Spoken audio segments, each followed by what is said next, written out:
Independente da situação econômica de qualquer um que está aqui conversando com a gente, dificilmente qualquer pessoa faz parte dos 2% mais ricos. A maioria das pessoas, dos 40 pessoas que estão nos assistindo aqui, com absoluta certeza fazem parte do 1% mais rico do Brasil.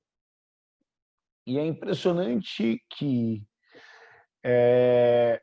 a tendência natural primeira, quando alguém nos pergunta se nós somos ricos, pobres ou de classe média, é dar a mesma resposta que 4 de cada 5 brasileiros dão a essa pergunta, independente da sua classe econômica, que é: somos classe média.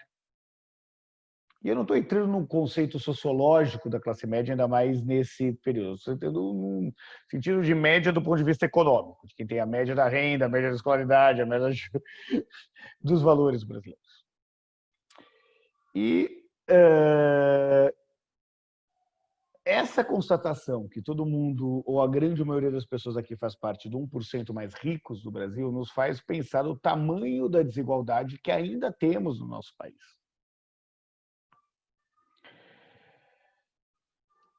Essa desigualdade bota em xeque e, aliás, eu confesso, nesse ambiente que eu tenho o privilégio de participar do República da Manhã e toda semana, é uma constatação de privilégio que, por mais que a gente racionalmente saiba, no nosso cotidiano muitas vezes pode passar despercebido, que é o do privilégio nessa situação.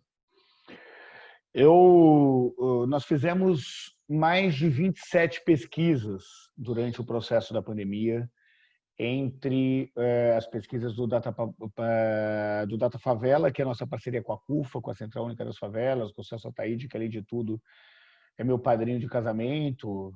Renato querido, foi linda aquela festa, né? Estava lembrando. O Renato estava lá. O Celso é meu irmão, meu padrinho de casamento, talvez meu melhor amigo hoje.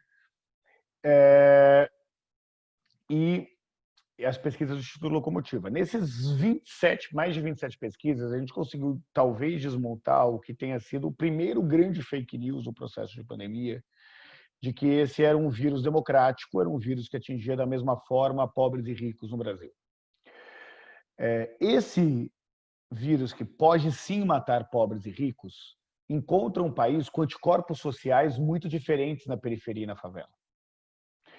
Enquanto parte considerável da elite reclamava da falta de álcool em gel, 46% dos lares brasileiros que moram em favela, e eu tenho no Brasil aí quase 15 milhões de pessoas que moram em favela, eu tenho mais favelado que gaúcho no Brasil, 46% desses lares não tinham água encanada.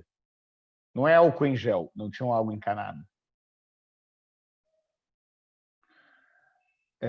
Nós temos uma situação em que 53% são empreendedores.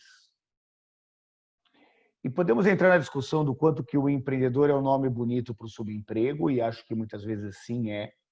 Mas o fato são pessoas que não têm a proteção estatal que a carteira assinada proporciona para essa parcela de pessoas.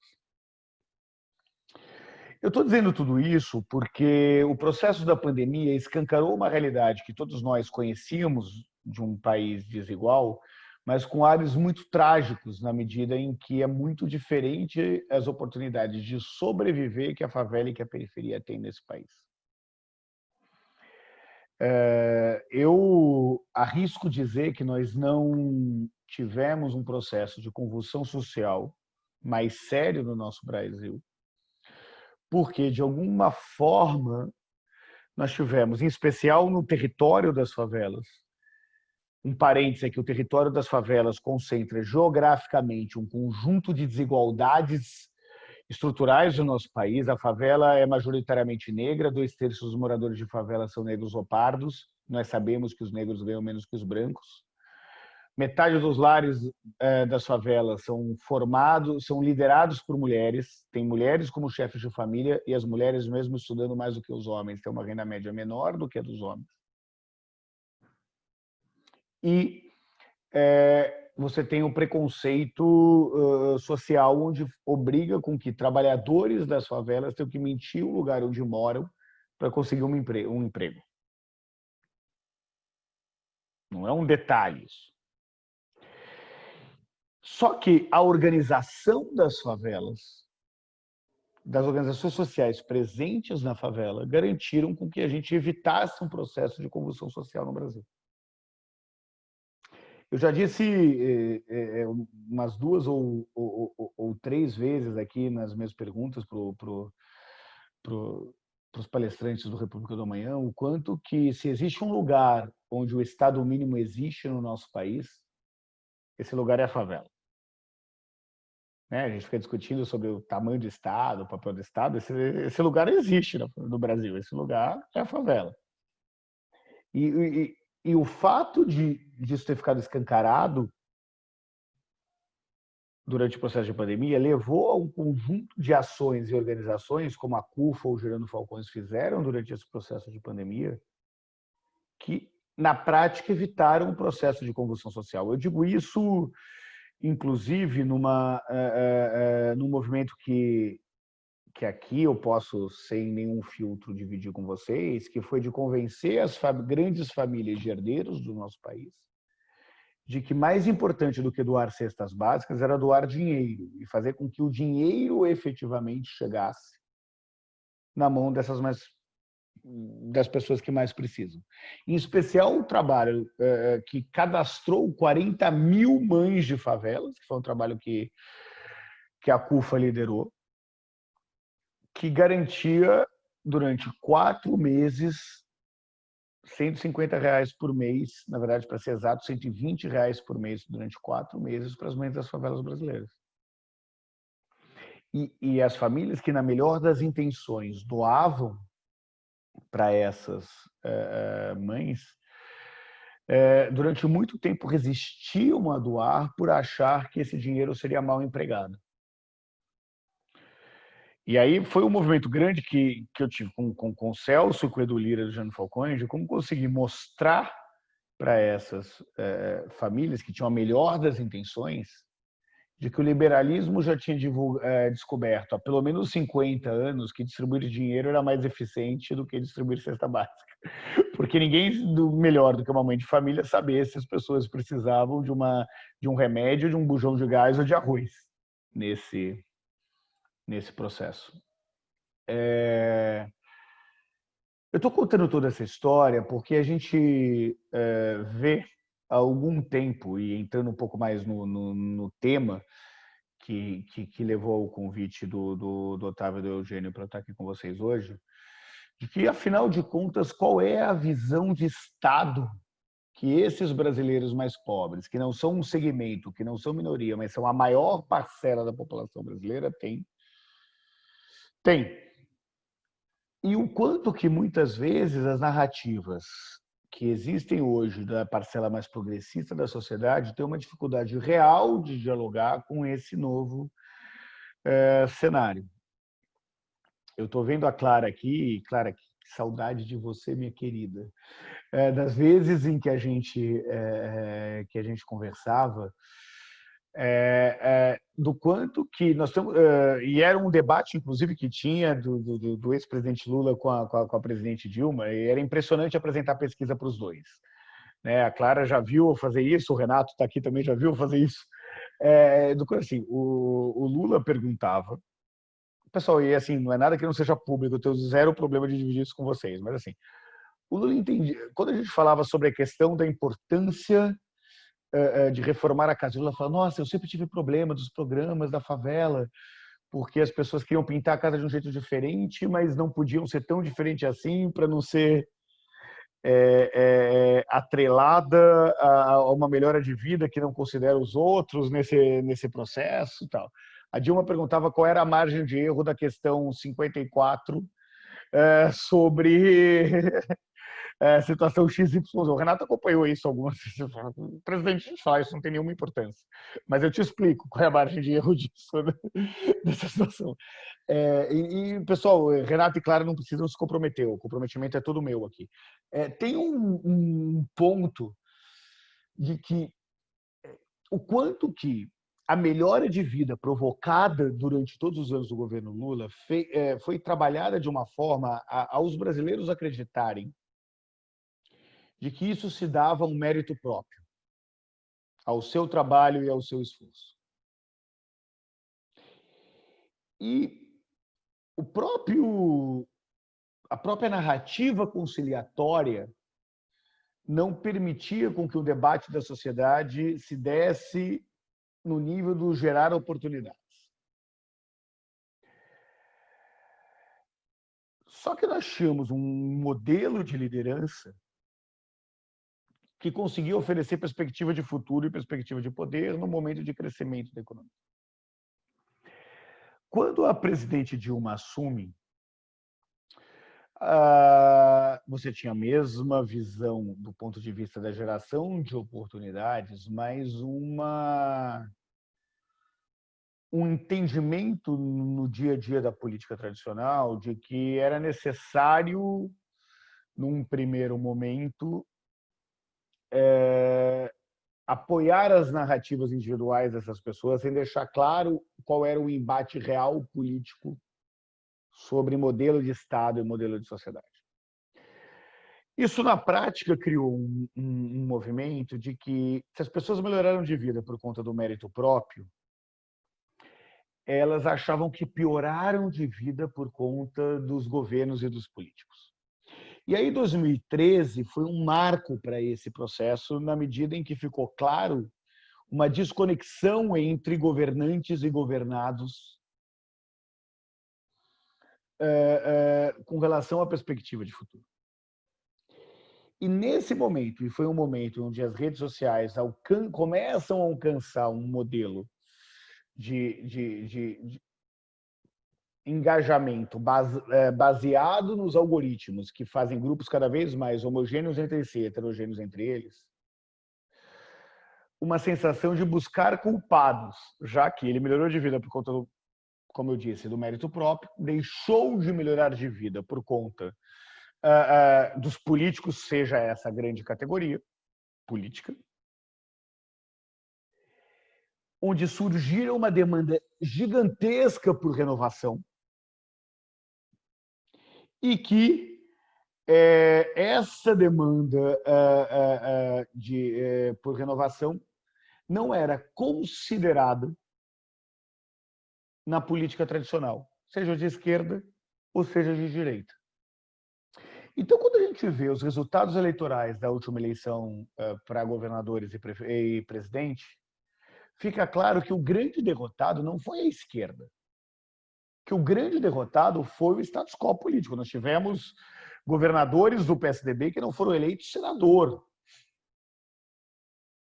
nesse processo. Não foi só a esquerda que sofreu com isso, o PSDB sofreu consideravelmente com isso. E a leitura que eu faço disso, de um lado da classe política, já falo do que me traz aqui, que são os eleitores das classes C, D e E, na classe política, ela tinha uma dificuldade de falar, olha, a renovação política é negar a minha história, é negar o que eu já fiz. E eu lembro que algumas vezes a gente conversava sobre isso. E as pessoas falam, não, mas eu não quero negar a história de quem deu a vida para a política. Sem entender que a demanda por renovação poderia sim passar por um processo de abertura por uma abertura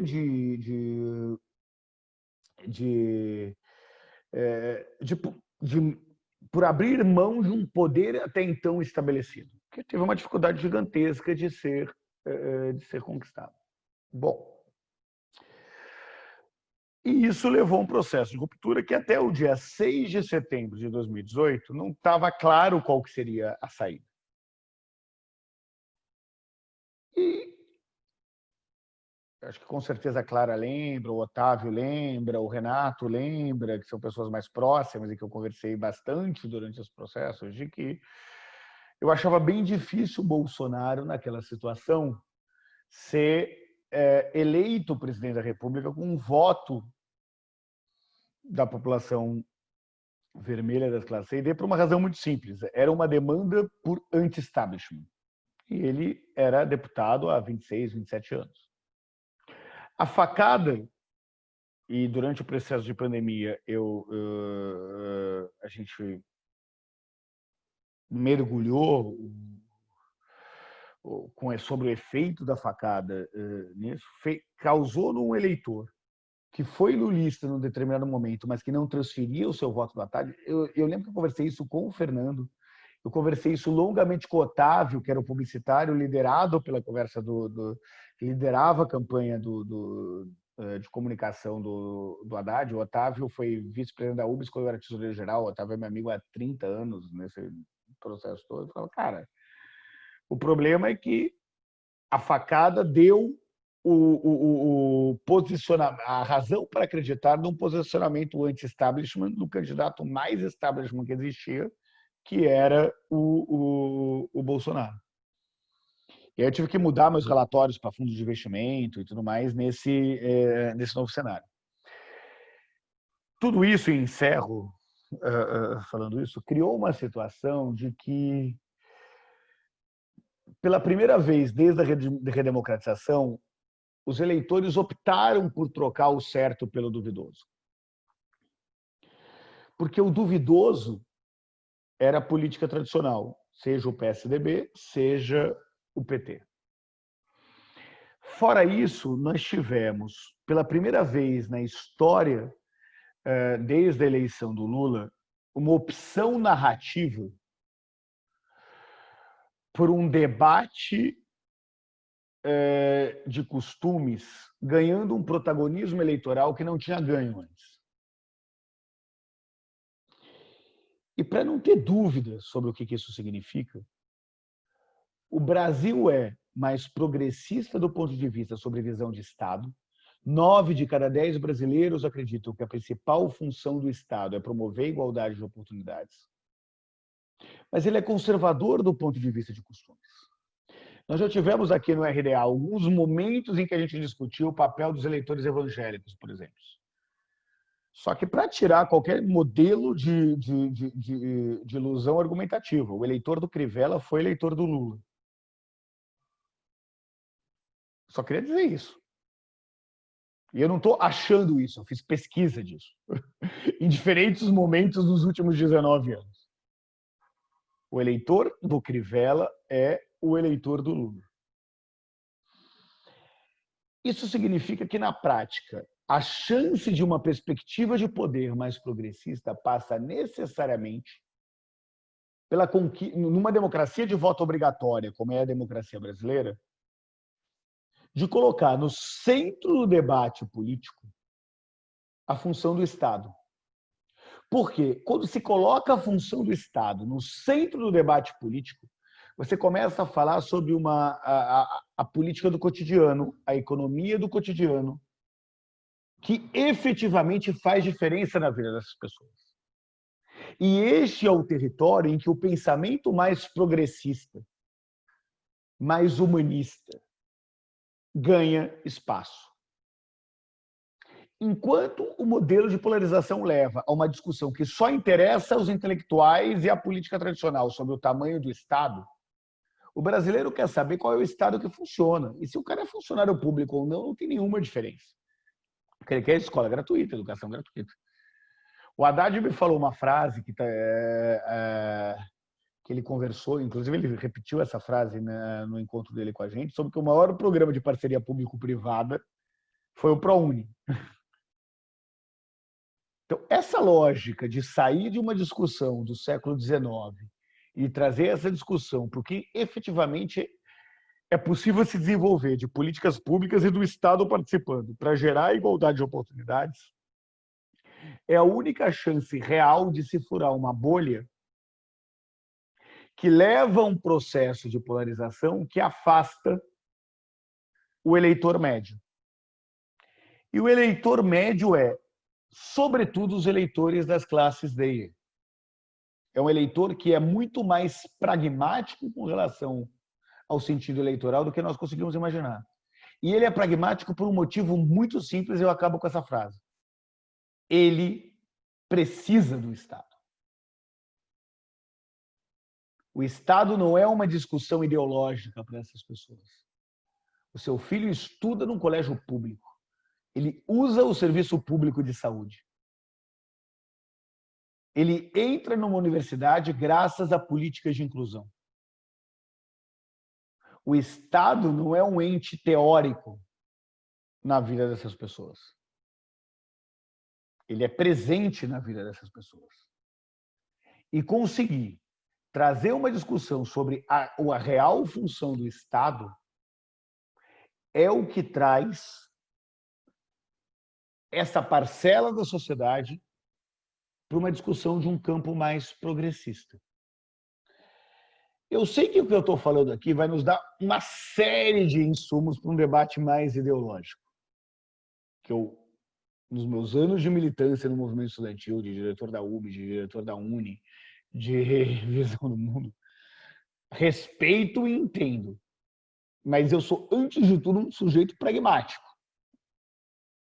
Quando nós lançamos o Sou da Paz, que antes de virar uma organização fundamental para a sociedade sobreviolenta, era um movimento dos estudantes contra o desarmamento, e que parcela considerável de uma esquerda mais radical era contra o Sou da Paz, não era eu que ia defender o Sou da Paz nos congressos da União Nacional dos Estudantes ou da União Brasileira dos Estudantes Secundaristas.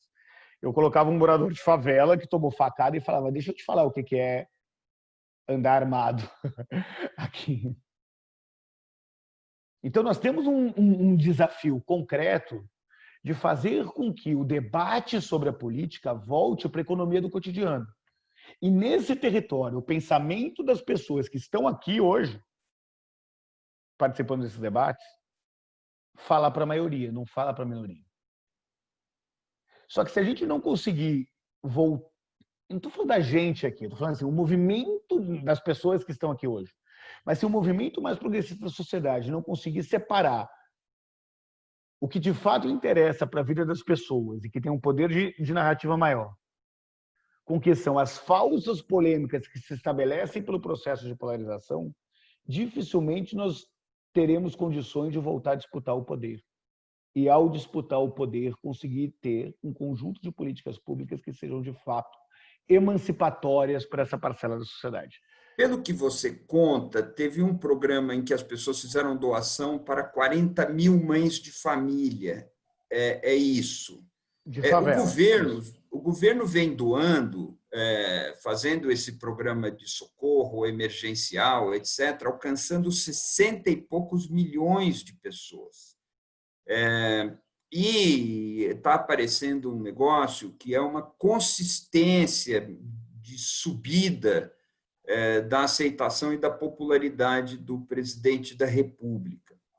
A minha pergunta é se você estabelece ou enxerga alguma relação entre essa ação que ele está fazendo, porque há muita especulação em torno disso e algumas interpretações até bem sólidas, dizendo que sim, porque se isso é verdade, e ao lado de que você já disse aqui, se isso é verdade, nós podemos ter uma extrema-direita que, com poucas ações sociais, coopta a parcela majoritária dos vulneráveis e dos excluídos no Brasil. Essa é a minha pergunta. O auxílio emergencial, que vale, eu não preciso dizer para vocês, que esse governo era contrário e ao apoiar foi um valor... ele defendia 200 quando foi aprovado de 600. Promove uma mudança real no que essas pessoas passam a comer. Quando você pega na classe D e E, você teve aí mais de 60% que faltou dinheiro para comprar comida durante o processo da pandemia. Então, antes da gente entrar num juízo de valor sobre se foi comprado, não foi comprado, as pessoas estavam passando fome. E, para mim, ele não revela apenas a razão do aumento da popularidade do Bolsonaro, e ele aumentou a popularidade exatamente nos estratos que foram mais beneficiados pelo processo do auxílio emergencial, como ele mostra uma total incapacidade da esquerda de dialogar com essa parcela da população brasileira para falar que essa foi uma iniciativa do Congresso Nacional em que o presidente da República era contra. Porque esse eleitor que é pragmático poderia simplesmente aceitar isso e não transferir ou melhorar a opinião com relação ao presidente da República para isso.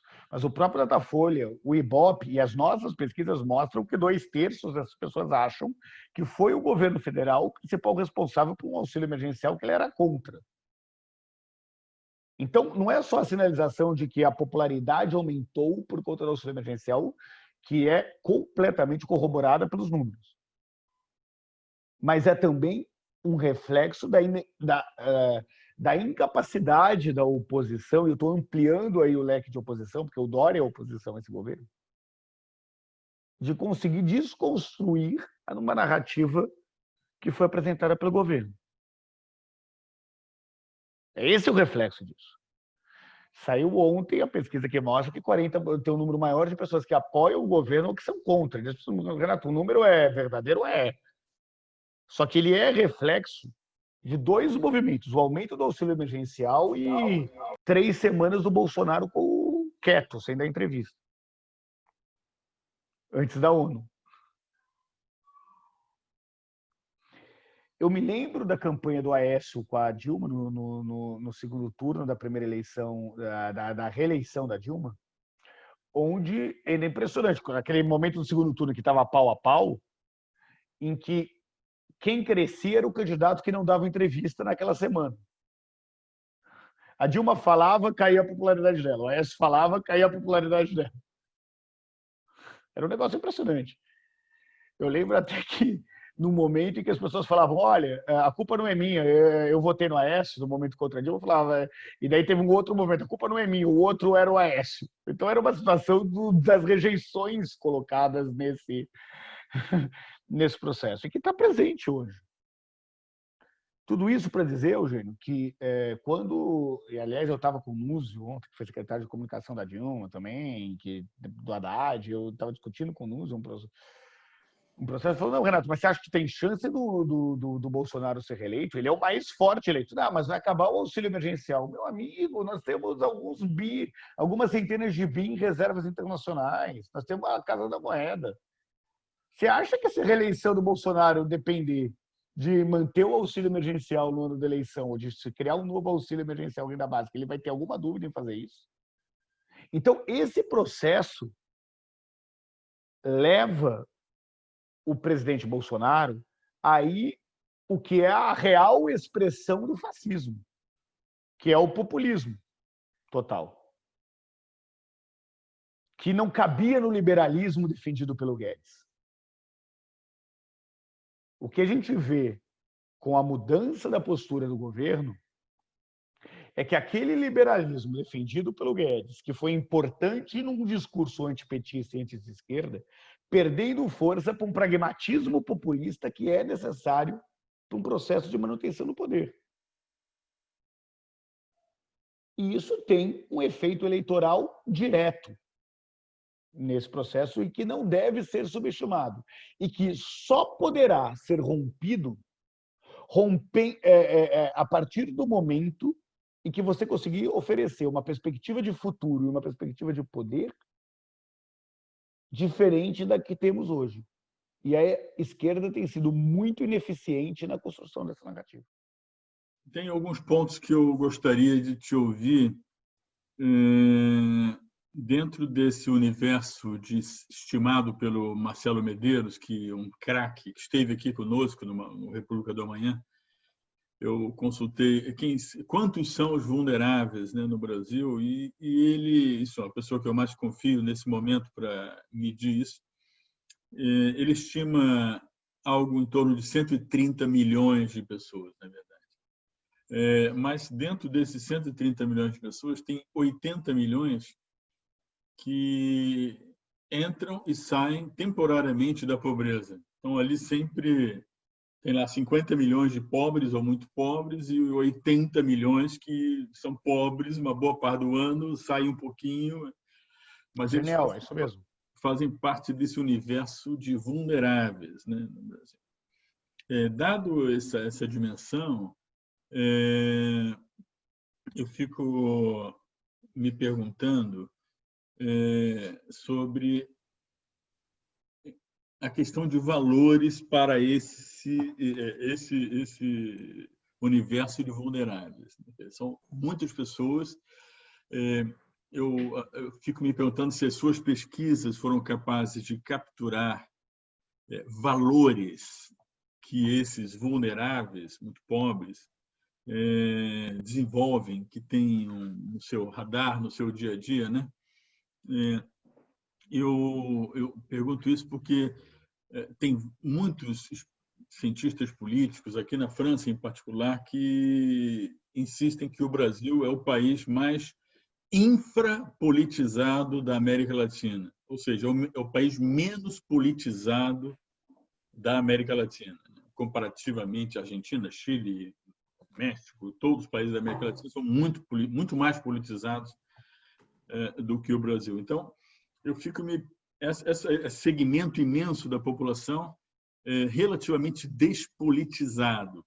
E aí a minha curiosidade é em torno dos valores que carregam, que essa população acredita.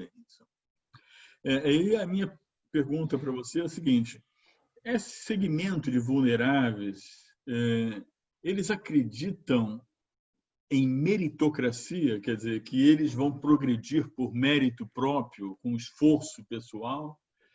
Porque o nosso olhar intelectual, vamos chamar assim, meritocracia num país tão desigual como o Brasil é alguma coisa simplesmente abjeta, né?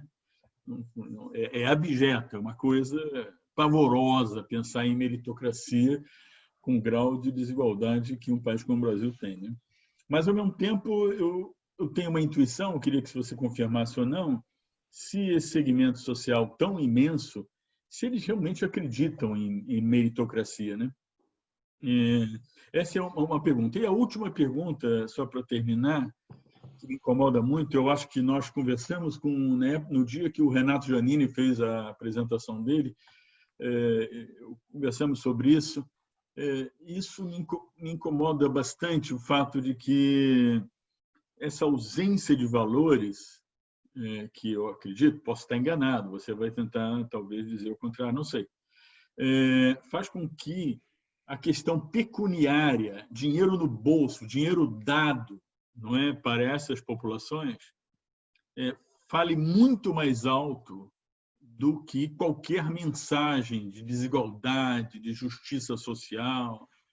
Isso é uma coisa que me incomoda muito, quer dizer, é a visão pecuniária da política. A política baseada em eu apoio quem me dá apoio, quem me dá dinheiro, quem me dá grana, quem me dá auxílio emergencial, quem me dá alguma... E isso é alguma coisa preocupante, porque o futuro da política, se a gente pensar um país como o Brasil, que vai ficar eternamente dependendo da personalização de quem dá o apoio financeiro, circunstancial que seja, né? É triste pensar o futuro da política no Brasil a partir dessa perspectiva. Então, são esses pontos que eu queria oferecer para você responder. Obrigado. Vamos entender a questão da meritocracia. A meritocracia é, sim, um valor estabelecido na sociedade brasileira. Os brasileiros querem acreditar de que, se eles trabalharem mais, eles conseguirão chegar lá. Seja lá onde for esse lá. E as pessoas que têm uma visão mais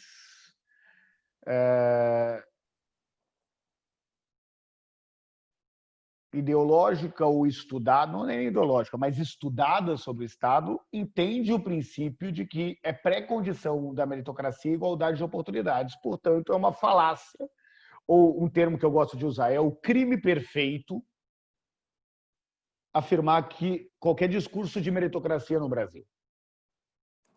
Porque você passa, o discurso da meritocracia passa a culpar a vítima pela sua própria situação, na medida em que, se ela não conquistou algo, é porque ela não foi capaz ou não teve o mérito necessário para conseguir vencer na vida, seja lá o que isso signifique. Isso cresce na medida em que as pessoas que vieram de baixo e venceram com todas as aspas do mundo na vida, reproduzem esse discurso. Eu já conversei com uma série de pessoas que vieram de baixo e falaram, não, mas se eu venci, o outro também pode. Se não pode é porque não se esforçou o suficiente. Só que, ao mesmo tempo que nós tivemos o maior processo de geração de oportunidades que existiu, que foi o período do governo Lula, não se deixou claro que a importância que essas oportunidades estavam tendo. Então, você tem um processo de gratidão enorme ao Lula ainda, da parcela mais velha, em especial, que passou fome, mas não um entendimento de que isso se deve à geração de oportunidades. Está acontecendo nesse momento, e eu trago isso pela reflexão, acho que pouca gente está discutindo isso, um momento assim, o Salles, ministro do Meio Ambiente, pessoal, não preciso dizer para vocês a minha opinião sobre o Salles, ok? Então, é nossa. Eu não vou perder meu tempo falando sobre ele, mas o fato é que nunca se asfaltou tanto como está se asfaltando. E isso tem um efeito no interior do país semelhante ao que foi o Luz para Todos. E que isso não está se... As pessoas não estão atentos ao efeito e potencial eleitoral que isso tem no processo de geração de renda e tudo mais, mas que é outro debate. Eu estou contando toda essa história em que geração de renda e distribuição de renda, independente da sua justeza óbvia para um Estado que gera igualdade de oportunidades, sim traz dividendos eleitorais. Só que se isso não vem através de uma discussão sobre qual é a função do Estado, a importância de se gerar oportunidades, você corre o risco de você ter uma parcela do eleitorado mais volátil. Renato, mas isso é inevitável? Não se faz o correto debate de perspectiva.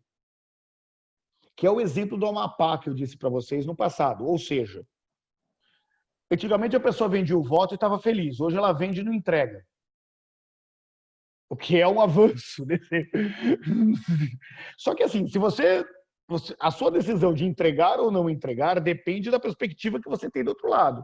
E na minha sincera opinião, uma parcela considerável da opinião da oposição se contenta na crítica direta ao Bolsonaro. E isso faz com que o quanto que ele cresce ou cai na opinião de voto, na intenção de voto, tem muito mais a ver com as besteiras que ele fala ou deixa de falar do que com o movimento concreto da oposição. E aí a minha questão é simples. Sem perspectiva de poder e sem discussão de futuro, é muito mais fácil quem está no poder ser reeleito do que a oposição se fortalecer. Simples assim. São duas questões. A primeira é o seguinte, eu fiquei convencido, quando o Lula ganhou em 2002, que tinha mudado um tema que tinha se tornado essencial na discussão política, na propaganda política brasileira, que quem quer que quisesse concorrer a um cargo executivo com a intenção de ganhar, porque a gente concorre sem a intenção de ganhar. Levi Fidelis, por exemplo, só quer fazer o aerotrem. Mas vamos dizer, se você quisesse concorrer a fim de ganhar, você teria que pautar um programa de inclusão social. Então, assim foi que durante as entre-safras eleitorais, a base do PSDB falava muito mal do Bolsa Família, mas na hora da eleição, o candidato do PSDB sempre elogiava o Bolsa Família, e assim foi, quer dizer, então nós tivemos, eu achava que esse era um assunto que tinha emplacado de vez na política brasileira, e não ia ter retorno. Então, a exigência de direitos sociais era definitiva. Eu entendo que a Lava Jato foi uma tentativa de fazer que o circo entrasse no lugar do pão. Quer dizer, então, no lugar da comida, da inclusão social, de algo tangível, entrou a mídia, o espetáculo midiático, aquele cano de esgoto da Globo, toda noite no Jornal Nacional, etc. E, enfim, a Lava Jato teve sucesso, né, na troca de narrativas. Então, assim foi que em 2016, 2018, sobretudo 2016, mas acho que 2018 também, a questão da inclusão social não foi a decisiva para a eleição. Foram outras questões, entre elas o suposto combate à suposta corrupção, que a gente vem, está comprovado desde o Vaza Jato, quanto tudo isso era, enfim, para inglês ver. Bom, a minha questão seria, você acha o que nesse sentido para este ano? Você acha que este ano nós temos um horizonte em que a questão da inclusão social vai de novo se colocar, que ela se torna importante, se vai haver um outro elemento midiático, uma narrativa midiática, assim, ou tipo a Lava Jato, ou algo que toma o lugar dela. O que você acha disso? Essa é a primeira questão que eu tenho para você. A segunda questão é essa estranha popularidade do Bolsonaro, que, enfim, quase todo mundo atribui ao auxílio emergencial, mas eu queria que você, não queria que você repetisse o mesmo. Queria que você contrastasse isso com o caso do Trump. O Bolsonaro imita muito o Trump. Ele gosta de chamar de Trump tropical. A mídia faz esse paralelo também. E, no entanto, o Trump se desgastou. A popularidade dele caiu. É claro, ele pode ainda ganhar muitas razões. The Atlantic publicou um artigo. Quem não leu, eu recomendo que leia esse artigo do The Atlantic. É assustador. Manda para a gente no site, Rê, depois. Eu vou procurar e mando para vocês. É assustador. São os planejamentos que ele tem de dar um golpe. Sucintamente falando, a ideia é a seguinte: tumultuar a apuração dos votos enviados pelo correio e fazer que as assembleias legislativas dos estados com maioria republicana indiquem os eleitores ao colégio eleitoral, para ele ganhar a eleição, mesmo tendo perdido não só no voto popular, mas perdido o próprio no que seria o colégio eleitoral. Está tentando roubar no colégio eleitoral, essa questão. Mas, enfim, fechando o parênteses, eu mando isso para vocês. Mas a questão é, por que o Trump, o Bolsonaro, tem sucesso pela popularidade? O Trump que também deu grana, o Trump deu dinheiro, deu mais. Acho que o Trump que deu $1.000, na verdade. Mas, enfim, o Trump, a popularidade dele murchou com isso tudo. Por que o Bolsonaro teve êxito lá onde o Trump não teve, quando em outros casos é o contrário? Primeiro, eu queria relativizar o que é a popularidade do Bolsonaro, tá? Porque as pessoas estão... E a do Trump também. Os dois são presidentes populares. Eu só queria começar dizendo isso. O fato do Trump estar em segundo hoje não significa que ele é um presidente não popular. Porque ele está com... no pior cenário, ele tem 10% de diferença de voto, o que significa muita popularidade num país que tem os democratas e os republicanos nessa situação. O Bolsonaro tem a mesma coisa num país mais fragmentado. Então, a popularidade do Trump e do Bolsonaro são proporcionalmente muito semelhantes. A diferença está na fragmentação do outro lado, Xará. Assim, os dois têm o mesmo 1/3 de aprovação nesse cenário. A questão é que 1/3 no Brasil leva o cara para o segundo turno. Nessa situação, e lá a eleição é o segundo turno. Nessa questão. E é por uma discussão de que, e é uma opção estratégica que é muito comum em eleições proporcionais, mas até então não era no Brasil comum para eleições majoritárias, de você ter um núcleo duro eleitoral que te garante se colocar num segundo turno, numa outra opção, e que, no caso da eleição proporcional, é suficiente para eleger um senador. O senador é até majoritário, mas assim, no momento em que você elege 2 senadores, é suficiente para eleger um senador, com certeza ele é suficiente para eleger um deputado. Na minha opinião, existe uma sina da oposição errada de acreditar que... E aí, para mim, o movimento dos 70% ilustra bem isso. Eu conversei muito com ele sobre isso, de ter uma ilusão de que o Bolsonaro terá menos que 30% ou menos que 25%. Não terá. Como o Lula, sob nenhum cenário, terá menos do que 15%, 20%, 25% dos votos.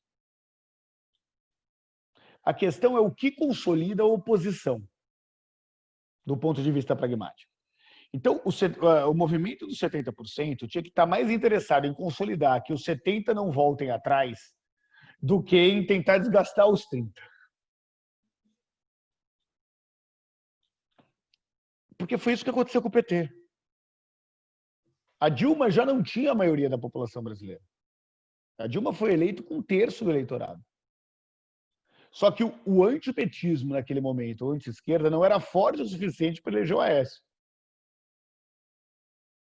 A solução do Bolsonaro não ser reeleito passa necessariamente por as pessoas preferirem votar em trocar o certo pelo duvidoso, ou duvidoso pelo certo, e não eleger o Bolsonaro sob nenhuma hipótese.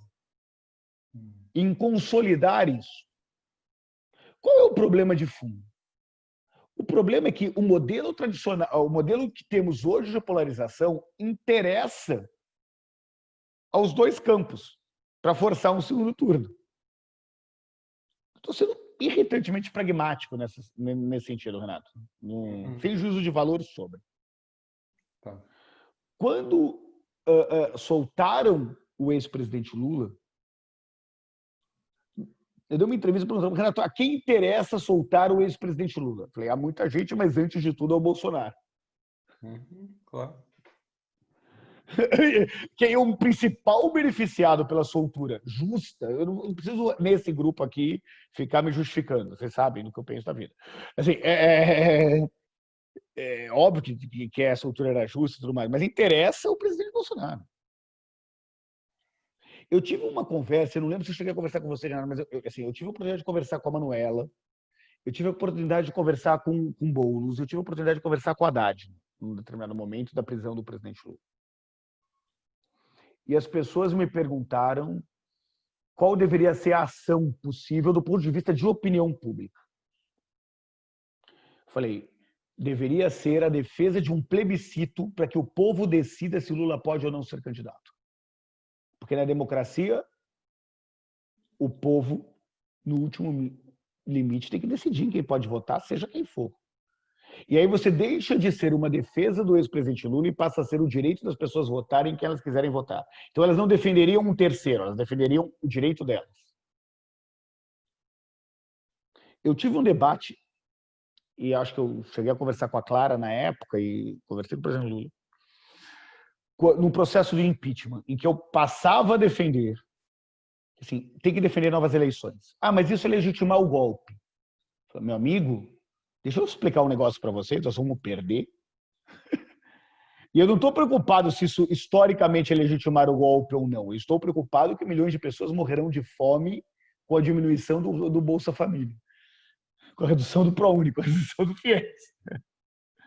E isso significaria trazer uma parcela de novo, porque as pessoas não queriam Temer. A gente fez uma pesquisa que mostrava que 62% eram contra o impeachment da Dilma, desculpa, eram a favor do impeachment da Dilma e 53% a favor do impeachment do Temer. Ele não tinha nem assumido.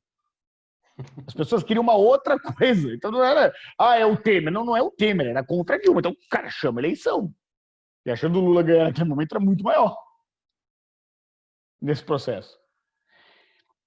A saída disso, por mais arriscada que seja, e num fórum com tantos cientistas políticos, eu sei o risco que eu corro ao afirmar isso, mas é um processo de radicalização da democracia, por maior risco que isso tenha.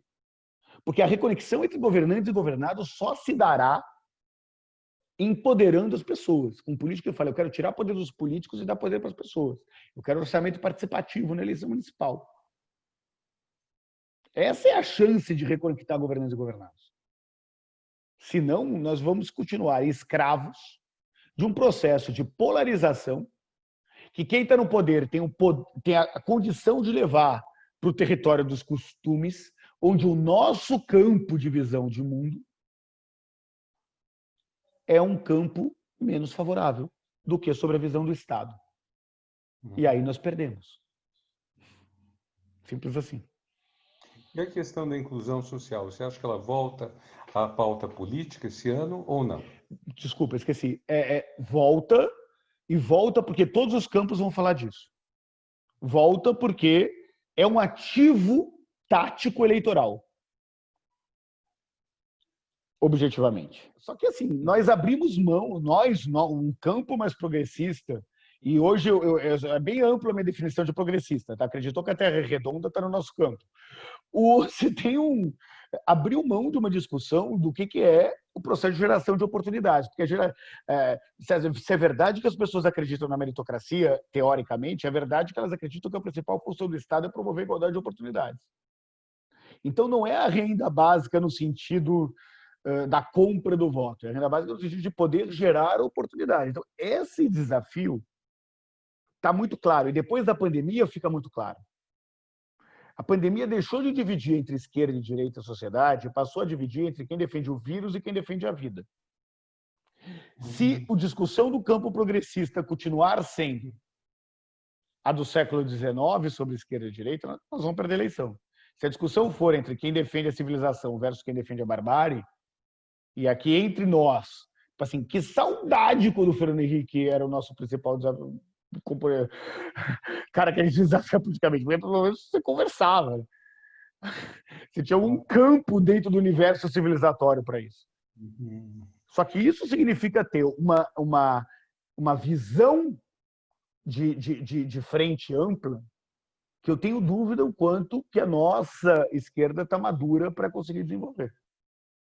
Mas que o debate central de inclusão e geração de oportunidades e na minha opinião, se dará junto com a radicalização da democracia. E aí, movimentos como o do orçamento participativo, que é uma bandeira historicamente da esquerda, foram de governos do PT que implementaram boa parte dos orçamentos participativos, podem ter uma função muito grande aí nesse debate. Nato, eu vou aproveitar esse momento para te colocar uma angústia que eu tenho muito grande em relação a essa perspectiva, a essa política pública do ProUni. Eu vi o PT implementando a expansão das federais, excelente, política pública na veia, né? E elas estão aí, bem ou mal, elas estão aí e vão ficar. Fechar as federais é muito difícil. Agora, proporcionar, em nome da igualdade, um excelente negócio para os empresários do ensino, pagando a mensalidade dos seus alunos, me engasga, não enrosca, não me faz bem. E já na primeira crise, grande crise, é verdade, mas nós temos os professores na rua e reduções salariais imensas. Nós temos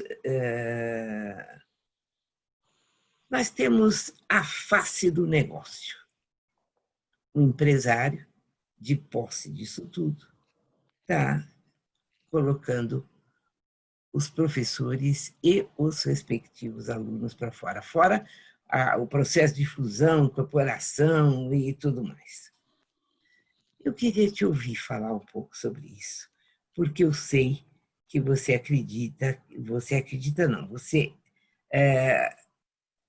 tem argumentos para defender essa política, porque a compreende como realmente uma política possível de inclusão. Era isso que eu gostaria de te ouvir falar. Isso por um lado. Por outro lado, vamos imaginar que tudo correu maravilhosamente bem e que esses alunos saíram da universidade e que esses alunos foram para o mercado de trabalho. Eu já tive a oportunidade de dizer neste grupo um número elevadíssimo de doutores desempregados que, infelizmente, nós temos nas universidades públicas, como Unicamp e USP. Não encontram trabalho. Eu disse aqui na resposta da pergunta do Otávio sobre o quanto, algo que todos nós concordamos sobre a falácia da narrativa da meritocracia num país desigual como o nosso. Por outro lado, exatamente pelos mesmos argumentos que nós todos concordamos sobre a falácia do discurso da meritocracia num país desigual, eu acho muito ruim funcionário público não ter planos de carreira que não passem apenas o tempo de serviço. Eu acho, assim, se todo mundo passou num concurso e eu defendo cotas para os concursos públicos, na minha opinião, é melhor para o uso correto do dinheiro de todos nós que profissionais que se desempenham melhor tenham modelos de remuneração variáveis diferentes para esse processo, na medida em que todos partiram do mesmo lugar. Portanto, o meu problema não está com a meritocracia, o meu problema está com a desigualdade e de você queimar a largada e queimar a largada com relação a isso, com todo o carinho, o respeito e admiração que eu tenho para todos os professores de universidades públicas que eu sei que nos acompanham aqui, que eu admiro. Isso não tem absolutamente nada a ver com vocês. É só uma questão simples. Se eu parto de lugares iguais, é justo que quem tenha situações melhores e se empenhe mais possam ter modelos. Acho que parte disso já é contemplado, mas parte não é contemplado nesse sentido. Dado isso, vamos entender o que se criou uma ilusão, e acho que o ProUni foi um grande responsável pelo processo dessa ilusão, de que o curso superior responderia para tudo. O fato é que nós formamos farmacêuticos para virarem balconistas, quando conseguem um bom emprego. Trabalho. Flavinha, amo você, estava morrendo de saudade de você, bem-vinda nessa situação. Isso é um fato. E se criou uma perspectiva de que, assim, cara, eu estudo baixa renda há 19 anos na minha vida. Eu lembro quando eu estava morando na Coab 1 Arthur Alvim, fazendo pesquisa etnográfica, em que as pessoas, às 11 horas da noite, batiam na casa da dona de casa que estava me recebendo para morar na casa dela e falavam: me ajuda, minha filha está doente. Mas por quê? O que você quer? Você quer algum dinheiro? Você quer levar um médico? Não, eu sei que você está hospedando um doutor aí na sua casa. Talvez ele saiba o que dá para minha filha. O doutor era eu era estudante de publicidade. Só para entender o que significa o curso superior no imaginário da população de baixa renda. A questão é que se teve um overpromise disso como uma solução, e na minha opinião sincera, que eu já dividi com o Renato, que eu já bati boca com o Mercadante, bati boca no melhor sentido construtivo do termo, mas assim, desculpa, eu tenho clientes privados, são meus clientes, em que estão soltando panfletos falando: você tem dinheiro guardado para a universidade? Deixe o dinheiro aplicado e entre no FIES. Então, você tinha um processo de total distribuição com critérios duvidosos com relação a isso, sem uma contrapartida efetiva, e eu sei o quanto que o Renato tentou mudar isso, quando foi ministro, de qualidade efetiva do ensino que estava sendo subsidiado pelo poder público.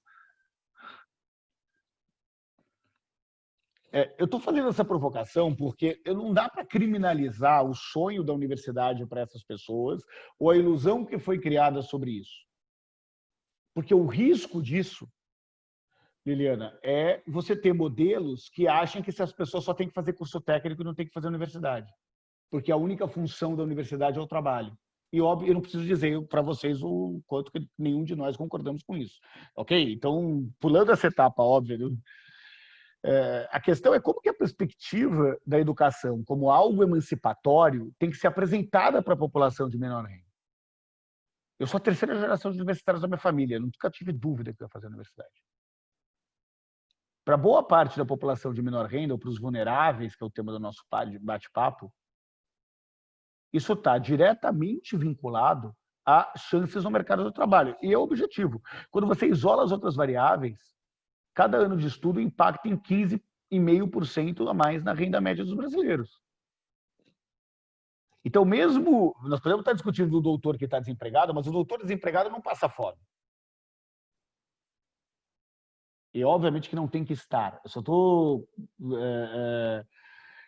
dizendo que é um colchão mínimo de renda que protege uma série de brasileiros. Porque, no limite, ele arranja um emprego para ganhar um salário mínimo. Por mais triste que seja o que eu estou dizendo, e não é a realidade. Qualquer um que acompanha formação de estudantes de baixa renda, formatura de estudantes de baixa renda, acho que muitos de nós já tivemos essa oportunidade aqui,